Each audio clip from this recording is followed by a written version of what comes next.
I'm Jacinta Coonahan and you're watching Coast Community News 5 at 5, August 28th. A COVID-19 case on the Central Coast has been confirmed, prompting the Central Coast Local Health District to urge commuters to be alert for COVID-19 symptoms. A man in his 50s who is now in isolation travelled on a train from Woy Woy to the CBD and back again on Monday and Tuesday the 24th and 25th of August.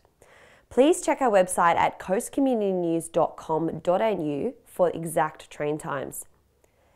Central Coast Health is asking anyone who has travelled on these train services to monitor for symptoms. Earlier this week, the ABC criticised local district health for delayed reporting on a southwestern Sydney cluster of 7 COVID cases that was linked to workers at Summersby Hydroponic Farm. ABC reporter Jake Lapham has this to say. Well, throughout the whole pandemic, New South Wales Health and Central Coast Health have emphasised the need for transparency when reporting COVID cases, and certainly when they tell us about hotel quarantine cases, it's a fantastic example of that transparency policy at work. Certainly in this case, it seems, at least in the view of Mary Louise McLaws, the epidemiologist, that hasn't been the case here, and it shouldn't take the ABC or any news outlet putting questions to health, and we shouldn't have to learn about cases through a leaked internal email. They should be out in the open in a media release on the day they're found out, not 5 days later. Look, no, I don't think there's an issue here. I mean, at the end of the day, I absolutely have total faith in local area health. They've done an amazing job communicating the message across the Central Coast, as do members of Parliament, and it's also the responsibility of our local media to stick to the facts of what these issues are. We don't need to unnecessarily scare people with cases that are on the Central Coast. Independent federal MP Zali Steggalls has called for an end to the PEP 11 permit for offshore gas exploration as community opposition to the drilling offshore on the Central Coast continues to grow. Advent Energy withdrew plans for seismic testing off the coast earlier this year following community backlash. But with PEP 11 due to expire in February next year, Advent Energy and partner Bounty Oil have submitted an application to the National Offshore Petroleum Titles Administrator to extend the title and change it to allow for drilling for gas. Steggalls told Federal Parliament many constituents had written to her with their concerns about PEP 11, which covers a huge expanse of the eastern coastline from the Sydney Basin to north of Newcastle. Deputy Speaker.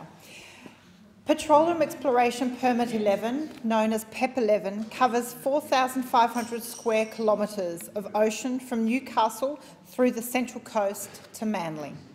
Offshore oil and gas exploration and production in PEP 11 could have dire consequences for our ecosystems, tourism businesses, coastal communities and climate. Under no circumstances should it proceed. The Hunter Community Environment Centre will present evidence of lake metal pollution in Lake Macquarie at a public hearing on September the 1st as part of the New South Wales Government inquiry into coal ash waste site remediation. The inquiry was established on October 1st, 2019 to inquire into a report on the cost for remediation of coal ash repositories in New South Wales.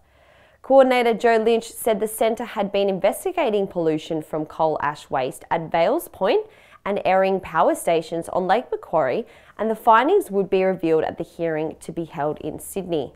Representative of Hunter Central Coast Coal Ash Community Alliance, Gary Blaschke of Lake Marmora, is one of the 4 speakers from across New South Wales invited to address the inquiry. And a new wave of construction looks set to hit the coast. Let's go to David for more on that. Thanks, JC. Yes, there are many developments happening around the Central Coast, both private, public and infrastructure. Behind me is the Central Coast Quarter. The local the planning panels have approved this $150 million development, which will have almost 300 apartments, 180 or so hotel rooms, and mixed commercial and retail. There are 3 towers proposed here, and the Community Environment Network had challenged the proposal based on the exceeding the 48-metre height limit for Gosford. However, there are many other projects around the area. Just down the street, we have the Central Coast Conservatorium of Music, has well underway with its $2 million state-funded redevelopment of the old site, the old jailhouse. And that's happening right now. And of course, the long-awaited Gosford Regional Library is underway. Council is preparing its DA.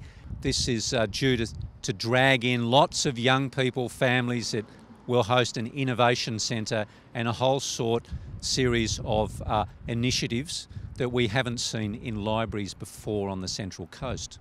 And further along north from Gosford, of course, is the Central Coast Medical Research Institute, which is well underway. Construction is well underway.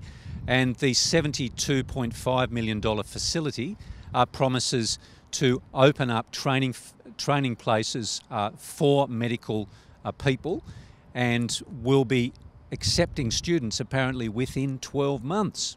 That's great news. And moving further north from Gosford, the duplication of the Pacific Highway is very well underway, in case you haven't driven up that way. Today was another milestone in that development, and local parliamentary secretary was up there checking that out. Earlier in the week and further up the hill, we visited a major construction milestone start of construction work for infrastructure, that's vital infrastructure, up at Mount Penang. The state government has given money to the Hunter and Central Coast Development Corporation to put in the roads, the sewerage, the water and the electricity and so on for those blocks. It promises to increase employment on the site, potentially up to 3,000 people when all the blocks are sold off and the private developers develop that very iconic site. Thanks, David. Baker Street Cafe, located in the Gosford CBD, has been recognised by the Daily Telegraph as one of the top 30 restaurants on the Central Coast. So Baker Street was a mission to try and create a really funky place to come and eat, drink and laugh anytime you want.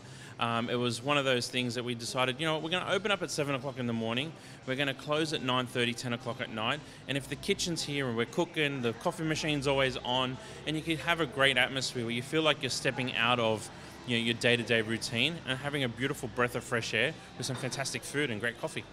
And Chicago-born Bruce Eichelman has gone against the COVID-19 trend by opening a new pizza shop called Pizza Box and said business could not be better. We spoke to Bruce yesterday about the inspiration behind the shop's name. The Pizza Box started, my uncle owned a shop in southwest of Chicago in Joliet, and he owned it in the 60s. I actually worked for him when I was about 14. And in 74 it was, I was able to purchase it at 20 when I turned 21. Had to wait till I turned 21 because that was the legal contract age then. And this opportunity came along and yeah, we jumped on it. Now let's go to sport with Hayley. Thanks, JC. Things just got a little interesting in the Central Coast Rugby Union first grade competition, with one draw, one upset and a breakthrough win for Gosford in a round 6 weekend of exciting rugby.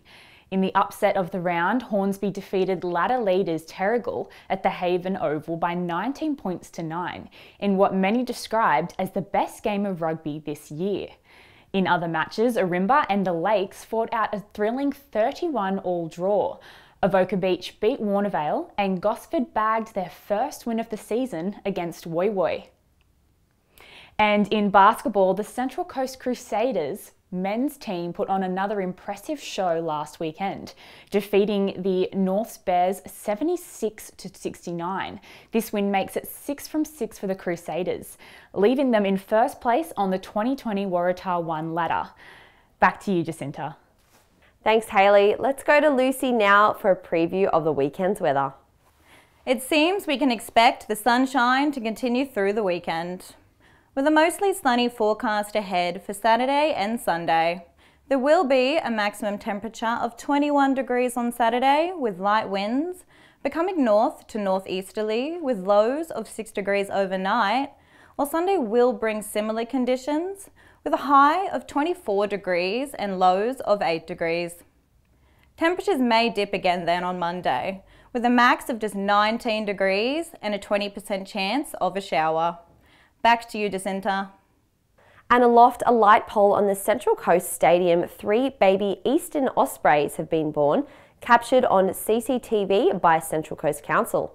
This is the second year the Osprey family has had chicks in their new and improved nest, and Council is asking the community to help name the babies by commenting on their Facebook video. All of these stories and thousands more are available on our website, and remember to pick up a copy of this week's Coast Community Chronicle and Coast Community News. And we will leave you with some amazing images of the sculptures made by local Peter Rush, who has been constructing large animal-shaped artworks out of debris washed up on the beach. His latest crow sculpture on Killcare Beach, is among others, so keep watching to see more of them. Thanks for tuning in. We'll see you next week. Well, I was a painter painting seascapes and birds, and when COVID hit, I thought, well, I might stop there. I don't think people are going to buy paintings. So I was just down the beach and I found a little bit of driftwood, looked like a horse's tail, and I just fashioned a little horse, and passers-by were just calling out to me, and they wouldn't come near me. It was early COVID. They were calling out to me and going, Jesus, mate, that just made my day. I feel so much happier. And it just happened all day. It was just astounding. And I thought, really? Like, okay, if that's how you feel, I'll do more. And I just kept going, and they got bigger and bigger.